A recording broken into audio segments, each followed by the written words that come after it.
சென்னையில் 34 கோடி ரூபாய் மதிப்பில் புதிதாக வாங்கப்பட்ட அதிநவீன குளிர்சாதன வால்வோ பேருந்துகளின் இயக்கத்தை முதலமைச்சர் மு.க.ஸ்டாலின் தொடங்கி வைத்தார். சென்னை தீவுத்திடல் வளாகத்தில் நடைபெற்ற நிகழ்ச்சியில் அரசு விரைவு போக்குவரத்து கழகம் சார்பில் 20 குளிர்சாதன வசதிகளுடன் கூடிய வால்வோ பேருந்துகளின் இயக்கத்தை முதலமைச்சர் மு.க.ஸ்டாலின் கொடியசைத்து தொடங்கி வைத்தார். இந்த புதிய வால்வோ பேருந்துகளின் வழித்தட விவரங்கள் வெளியாகியுள்ளன. அதன்படி சென்னையிலிருந்து மதுரை, திருநெல்வேலி, திருச்செந்தூருக்கு தலா 2 பேருந்துகள் இயக்கப்பட உள்ளன. அதேபோல் சென்னையிலிருந்து சேலத்திற்கு 1 பேருந்தும், திருப்பூர், பெங்களூரு, திருச்சி, கோவைக்கு தலா 2 பேருந்துகளும் இயக்கப்பட உள்ளன. கோவையில் இருந்து பெங்களூருவுக்கு 2 பேருந்துகளும், சென்னையிலிருந்து நாகர்கோவிலுக்கு 2 பேருந்துகளும் இயக்கப்பட உள்ளன. புதிய வால்வோ பேருந்துகளின் கட்டணம் குறித்து அதிகாரிகள் தகவல் தெரிவித்துள்ளனர்.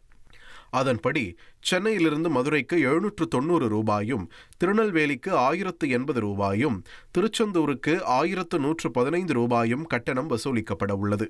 இதேபோல் சென்னையிலிருந்து சேலத்திற்கு 575 ரூபாயும், திருப்பூருக்கு 800 ரூபாயும், பெங்களூருவுக்கு 735 ரூபாயும், திருச்சிக்கு 565 ரூபாயும், கோவைக்கு 880 ரூபாயும் வசூலிக்கப்படுகிறது.